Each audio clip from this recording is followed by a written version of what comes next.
is your boy Roto B. I'm here with my boy Jeremy, here to present you our MLB On Deck segment for Monday, July 15th. If you're new to this channel, please make sure to click the subscribe button below so you can watch all of our MLB, NBA, and NFL videos. If you haven't came and checked out the website here at dfscheatsheet.com, you're absolutely missing out. We have all the tools to help you compete with the pros day in and day out, including a complete optimizer, tons of content, daily FanDuel, and DraftKings cash lineups. Hey, we're truly a one-stop shop for our DFS needs. So make sure to come check out the site here at dfscheatsheet.com. So, hey, what up, Jeremy? How you doing out there, bro? I'm good, man. Finally back. It's been a while. All-Star break and then crazy busy, a lot of stuff going on. But yeah, man, I mean, overall, after the All-Star break, Friday, Saturday, Sunday, I actually had a really, really good couple of days of MLB. MLB starting to get really exciting right now. You got the trade deadline coming up, so there's going to be some moves that are going to be made. So you guys got to be careful with that kind of throughout the days right now. You got teams that are really starting to make some playoff pushes and some teams that are falling back. So I like this time of year of baseball. What about you? A lot of people don't know this, so let's just talk about it real quick. In years past, there's been a trade deadline of July 31st, correct? Yeah. Okay, but there's been a non-waiver trade period that you can waive somebody or trade somebody through waivers. That's how Justin Verlander moved to the Astros, one of the most notable moves. So there's a waiver where after the trade deadline ends, you can still move people via waivers, okay? Right. No longer. So the only trades that can go through are before July 31st. So this is going to be probably one of the most busy and exciting trade deadlines for baseball that we've ever seen, because teams that may want to move somebody, but they're holding out for a better deal, or the deal didn't quite come their way, but they want to hold on to the guy now and see if they can make a little run for the first couple of weeks. Then they'll waive the guy. They'll trade him through waivers, right? Not going to happen. Everybody's got to make their moves before July 31st. And there's a ton of stuff that has in previous seasons gone down via trade after the trade deadline. Like I said, Justin Verlander, a big name that moved after the trade deadline. So that is over with. So everybody now has to make their moves before July 31st. You already saw it get kicked off yesterday with the A's trading for Andrew Cashner, for Homer Bailey, and then Andrew Cashner also on the move on Saturday. So look, it's going to be exciting for the next 2 weeks, in my opinion. I think a lot of people are going to move. I think one of the most interesting teams to watch is the Giants. The Giants have won 7 out of 10 going into the All-Star break, and then they took 2 of 3 from Milwaukee, so they won, 9 out of 13, and they're in Coors Field tonight. So they're only 3.5 games out of the wild card, and Madison Bumgarner is probably one of the biggest trade deadline names to see if he's going to move or not. And now the Giants are talking about maybe being buyers. So we'll see what happens, but they're an exciting team to watch. I think there's a lot of guys around baseball that could be on the move, though. Yeah, for sure. Like I said, I like this time of year. I think it's a very fun time. So yeah, man. I mean, if you want to jump in, we'll talk about today, and then we'll just kind of go from there. As always, this video is a little bit more of an overview, get you a general idea of kind of what's standing out to us earlier in the day. If you do want a more in-depth analysis on today's slate, Jeremy will have his deep dive up video a little bit later. I will have my core video up later as well. 5 guys that I feel should be in all your cash game lineups for tonight. So make sure to be on the lookout for those. And like I said, if you haven't already, get your free 2-week trial with our website. Make sure that it's right for you. You got absolutely nothing to lose. So check it out, dfscheatsheet.com. And yeah, man, let's jump into it. So I'm just going to jump right into the main event. And one thing I do want to note before I even jump into this game, we do have Coors Field on the slate, as you mentioned it. They do have a double header today. So, it's going to be a bullpen kind of day for those teams. Probably going to be a lot of runs scored, today in general. It's hot out there. Balls have been flying. There's been a lot of runs scored the past couple of days. I was just watching the game the other night. It ended up being like a 17-9 game or something like that. So that's just getting you a general idea. They're scoring a lot of runs there. One thing, though, is the second end of the game is I don't know what time we're going to get the lineups. Hopefully, we get the lineup sooner rather than later, so we have them before lock. So that's just something that I definitely wanted to know. But yeah, man, let's just jump into it. You ready to go? We should get lineup. This game is first pitch is at 11:10 Pacific time, so we should get lineups probably between 3 and 3:30 for this game. We already know the pitching matchup is Derek Rodriguez for the Giants, and then the Rockies haven't officially announced a starter, but it looks like it'll be a straight bullpen game for them. If we're talking about bullpens, the Giants with the fourth best bullpen in baseball, Colorado's down in the 20s. So Right. I'm just going to throw that out there. The Giants do have a very good bullpen. They've had a very good bullpen all year. But if that bullpen gets taxed in this first game and what's going to have to happen is this is what you pay attention to in this game. If Samardzija gets lit up and Bochy lets him wear it, which he's done before, then the second game, you're going to have probably a lower scoring Rockies total because the Giants bullpen is very good. If this is what I expect also. I think Senzatella, who's pitching in the first game, correct? Or is it Marquez? Marquez is pitching in the first game for Colorado. He's 8-4. The second game I got Chichi Gonzalez pitching for Colorado. That's what they currently have projected right now. That's what FanDuel is projecting, but I've read it's a bullpen game. So yeah, I could be wrong. That's just as of right now that's what they have projected. So we got to kind of wait and see on that. But yeah, I mean, let's just jump into it. So, I mean, I'm going to start. I'll start with the Colorado side of things. They get a matchup today. They have the highest implied total on the slate of 6.9 projected runs to be scored. They get a matchup today against Derek Rodriguez. Gives up a 47% hard contact rate, 226 ISO to lefties, 185 ISO to righties. I mean, so you could definitely target, both sides of the Colorado lineups. You can look at the obvious guys, Story.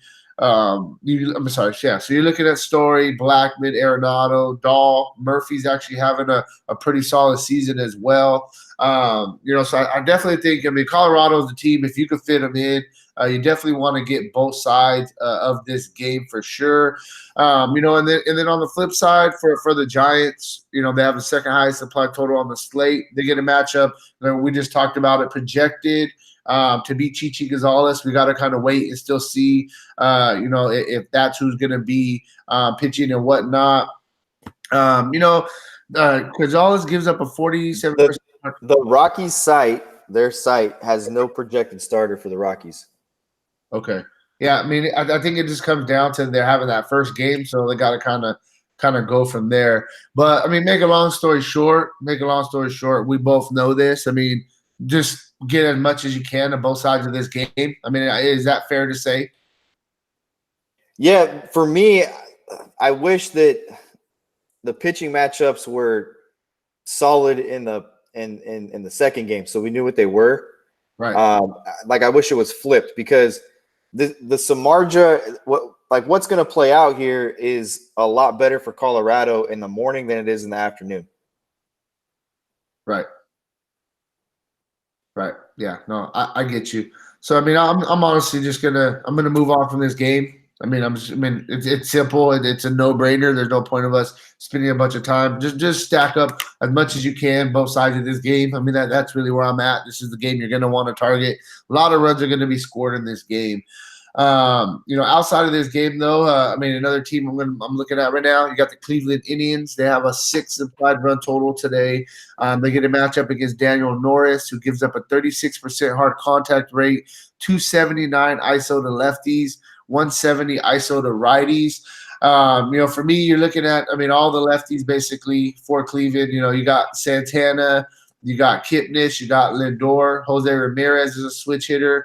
Those are some of the guys that are really standing out to me. Leplo, if he's going to be in that cleanup spot where he's been batting, I definitely think he's in play. I do like the Cleveland Indians today, like I said, going against Daniel Norris. Moving on, I've been watching this team the past 3 days because they've been going against my team. You got Boston. Boston's kind of in desperation mode right now. I was watching the game yesterday. It was actually a really, really good game. Went to extra innings, the Dodgers and Boston. It already felt like a playoff atmosphere. And I know some of that had to do with they were the two teams that were in the World Series, etc. But Boston, they're as of right now, they're not in the playoffs, and it's crazy because they're the defending world champions. They just made a move.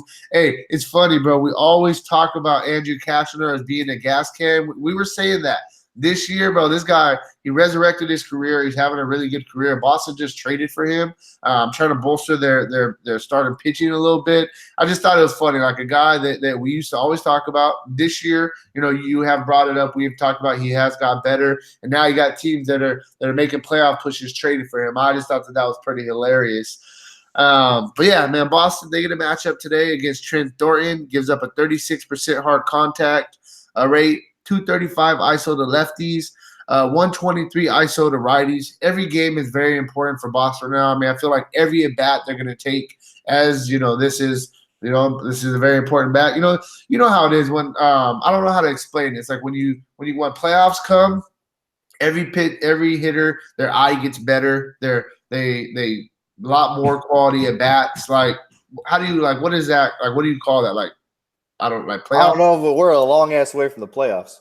No, but Boston is. I mean, they're kind of far out in the playoffs, so they're kind of in desperation mode. So what I was trying to get at is their players are starting to feel a little bit of pressure. They're gonna kind of I'm not saying they don't take their bats seriously, but they got to really win some games right now. But look, let's be honest real quick. They're not in a bad spot. They're 2.5 games out of the wild card. There's 2 wild card spots, so they're not in a bad spot. The Red Sox are not winning the East. I mean, I'm fairly confident that they've 10 games halfway through the season is a lot to make up. The Yankees haven't even really been all the way healthy yet, and even when they had Judge and Stanton back, they never played their full lineup one time when they had all their healthy pieces. They were using as an opportunity to give a guy rest. So they would use 7 of the 9 pieces, but they haven't been all the way healthy. They're not going to win the East, but they're only 2.5 games out of the wild card with half the season left almost. So they're not in a bad spot. I think trading for Andrew Cashner was a good deal. He's a good 5th starter for them. The problem with the Red Sox is Rick Porcello and Chris Sale have sucked this season. Right. For sure. Chris Sale is a big disappointment. He's a big disappointment. Absolutely. I mean, it's not. I wouldn't say that it's their offense that has struggled. Yeah, there's been a lot of spots where you look and you say, "Oh yeah, Boston has a 6 implied run total. They score 4 runs." Oh, okay.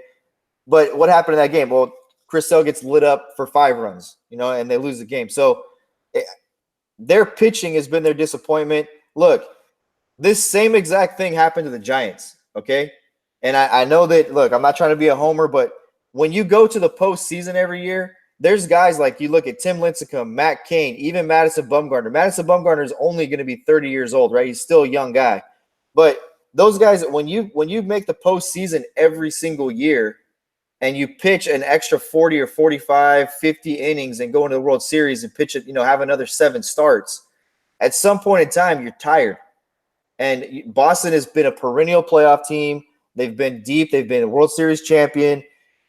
At some point in time, you've played 2 or 3 more seasons than everybody else has because of how deep you've gone in the postseason. So, it's just my opinion.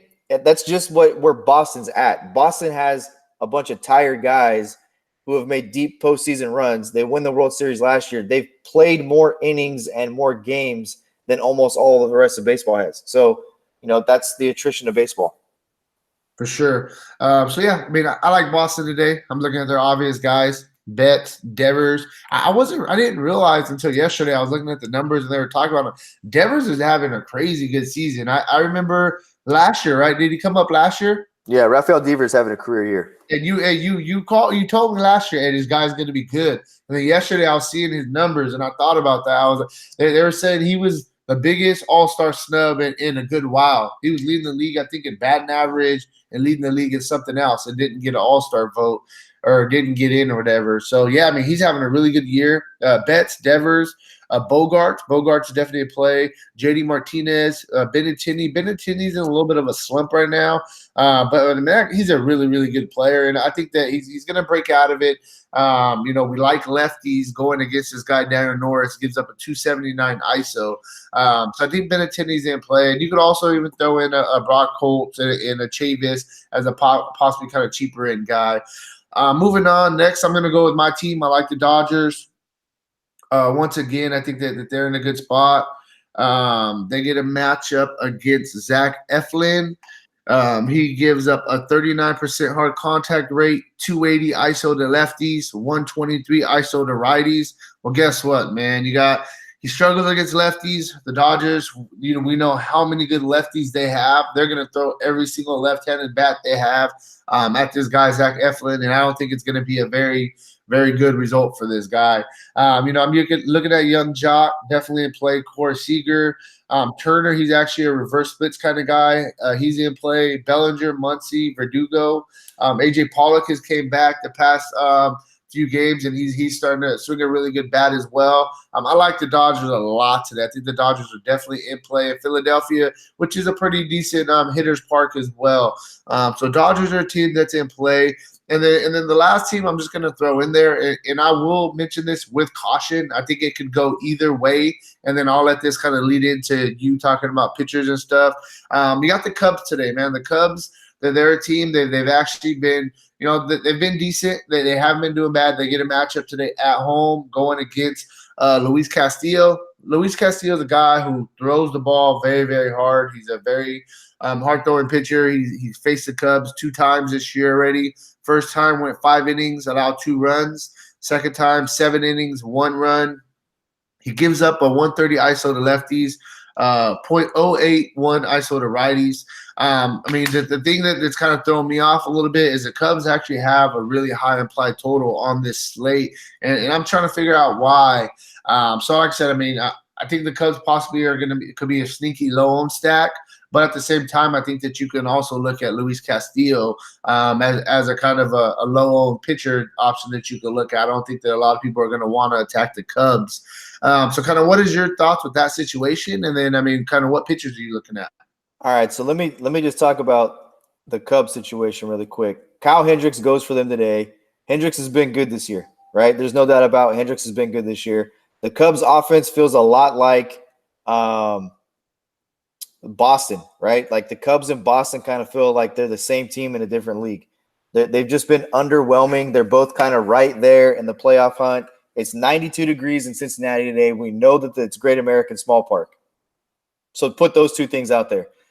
The third thing to put out there is if it's 92 degrees today in Cincinnati, you've got to be careful with Castillo if you're going to use him because of thunderstorms, right? I'm looking at weather right now, and in the next 2 hours, a storm is supposed to go right over Cincinnati and drop quite a bit of rain. So there could be a delay in this game. At this point, as far out as radar lets me go, is only until 7 p.m. Pacific or Central Time. So it's clear at that time. But like I say, in about 2 hours, there's going to be a pretty significant thunderstorm that's going to drop right over Cincinnati. So could be a delayed start there. The last time he pitched against the Cubs at home in Cincinnati, we did have a thunderstorm come, and he only pitched 5 innings. And he pitched his way out of 5 innings. He stranded the bases loaded in the first inning. The reason I remember it so well is because I had a ton of him in the same, almost the same exact spot. So, do I like Castillo? I like him all the time. Castillo's problem is always going to be control. He, like you said, he dominated the Cubs the last time he pitched against them. That was in Chicago. I like Castillo a ton, but I'm a tournament player. Right? I just look, to me, the Cubs have been underwhelming. This is a small place. It's a small ballpark. I get all that. I actually like the Reds and Castillo, and that's the fourth point that I'll make. We opened this video by talking about the trade deadline coming up, buyers, sellers, etc. The Reds have said we are going to be buyers. We are going to aggressively be buyers. And when a general manager says that, he has confidence in his team that he thinks this team is a playoff team and can make a run, right? So, I think that the next week and a half, you're going to see the Reds really play an elevated level of baseball, trying to not get sold off, right? Not sell these pieces off. you look at the wild card situation, and they're only 4.5 out of the wild card. So they can definitely make a run. This is a big series for them against the Cubs, as the Cubs are leading the wild card. So I like Cincinnati. I like their left-handed bats against right-handed pitching. We've seen the monster games like Dietrich has had this year. They still got Joey Votto. They've got left-handed bats that hit for power. So I actually like the flip side of it. I like the Reds, and I like Luis Castillo. The other pitchers on this slate, there's not a ton of good matchups. Look, Clayton Kershaw, yes, he's on this slate. He's 10-3 on FanDuel. He's 10-7 on DK. Should he be the cash game guy? I don't know. I mean, it's very difficult when you look at him going to pitch in a very small ballpark. Philadelphia is very small, yields a lot of home runs, and he's going against a lineup that can get all over him. He's had trouble against right-handed bats this year. You take a look at one game, notably the Mets, where they put all kinds of runs and hands all over him. He's not throwing the same velocity.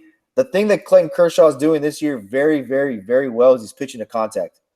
I mean, you look at this guy, he's throwing 60, 65 pitches through 6 innings. That's a 10, 12 pitch average per inning. So he's pitching to contact really well. He's getting soft contact really well. I think Kershaw is in play or in consideration as your cash game option, and so is Lucas Giolito going against the Royals. Other than that, this is a pretty tough pitching slate. Blake Snell in New York, I don't like that. I don't like that one bit. Last time he pitched in New York, they put hands all over him. Don't like James Paxton. Don't like Rick Porcello. I don't like a lot of these pitchers on the slate. I do like Luis Castillo. I do like Griffin Canning. I mentioned Griffin Canning quite a bit on the deep dive after Tyler Skaggs passed away. We'd be remiss if we didn't mention what happened in Anaheim over the weekend. I mean, I don't know if you caught any of the combined no-hitter they threw or what went on behind it. I mean, I just kind of got some goosebumps kind of talking about it. But D. Gordon, we all know what D. Gordon did after Jose Fernandez died, right? He goes to the plate. He goes up left-handed or right-handed, takes a strike because Jose Fernandez was right-handed, moves to the left-handed batter's box, and he hits a bomb. And, I mean, he hit a bomb. Well, D. Gordon's on the Mariners, and they got no hit by the Angels over the weekend, combined no-hitter. They asked D. Gordon after the game what he thought about it. D. Gordon's response was, I told you guys 3 years ago that if you didn't believe in God, you should. And he goes, if you just saw what they did tonight, y'all might want to start believing in God. Something else happened, right? I mean, there's something going on with this Anaheim team. They've rallied around this cause. I mentioned Canning because I thought that when they pushed him back after the death of Skaggs, I thought that he's young. He's probably really emotional. I thought he'd go out there and pitch with a lot of emotion when they pushed him back to his Thursday start. I think he's home now. I think Griffin Canning's going to go out tonight, and I think Griffin Canning's going to do something really special. I just think he's got all the strikeout ability in the world. He's so cheap. He's a really good tournament option on FanDuel at 7,300. I like him and Castillo a ton. I don't really like a lot of other pitchers today, man. It's a really difficult slate. There's pitchers in bad spots. Fried going against Milwaukee. Miles Mikolas against Pittsburgh. I've talked about day in and day out. Josh Bell and the Pittsburgh Pirates and what they do against right-handed pitching. Kyle Hendricks is pitching in Cincinnati. We know what their lefties do against it. Paxton is not a comfortable feeling. Daniel Norris against Cleveland, don't really want anything to do with that. So, I mean, this is a really difficult pitching slate. And, Zach Eflin at 8,100, you took the words out of my mouth. This Philadelphia Phillies pitching staff can't get left-handers out. They get hit. So, I mean, all of them have elevated ISOs against left-handed bats. So, I think his is now the highest, over 230. So, I'm sorry, he's got a 280 ISO against left-handed bats. So, I mean, who do you feel comfortable with? Because I don't feel comfortable with anybody. Hey, I'm in the same boat as you. That's why I leave pitching to you, because you're usually a little bit better with pitching. Pitching, it's tough on this slate. It definitely is tough. Today's one of those days where I'm gonna definitely have to tune into the deep dive and figure out what you come up with, because I don't know, to tell you the truth. Look. I as much as I don't want to say it, I like Castillo. I think Castillo will give you a quality start. Or at least close, give you 30-something fantasy points. Right. Today you don't have to get tricky today. He's coming off 2 really good starts, 7 innings against Chicago at Chicago, where he struck out 6 and gave up an earned run. And then against Milwaukee in Cincinnati in warm weather, He goes 7 2/3, 9 strikeouts, no earned runs, a win and a quality start, 60 fantasy points. So, you know, he's going to go against he goes against Hendricks. And I mean, Hendricks has been okay, but Hendricks is not a guy that you ever look at like, oh, he's going to strike out 10 today and give me all kinds of upside. Today, in my opinion, you got to find the guys that you think give you the opportunity to do 3 things: go at least 5, pitch into the 6th, and give you an opportunity for a win, a quality start. And I don't see, you know, Kershaw can do that. Luis Castillo can do that. Lucas Giolito can do that. And beyond that, I'm not real comfortable saying that anybody else can do that. Yeah, no, for sure. I definitely would agree. Yeah, man. So, I mean, I think that's just kind of where we're at, you know, right now. You know, like I said, shortly, Jeremy will have his deep dive up. I'll have my core plays up a little bit later. You know, we got to try to find some value today. I think value is going to be a thing that we're going to need. Especially if we're going to want to get a Castillo or get a Kershaw with some course field exposure. So, yeah, man, make sure to check it out later. Jeremy's deep dive, my core video. You know, we got Brandon that does his crush spot every single day. A lot of good stuff going on. Check out the site, dfscheatsheet.com. And hey, outside of that, good luck on your guys' contest tonight, and peace out.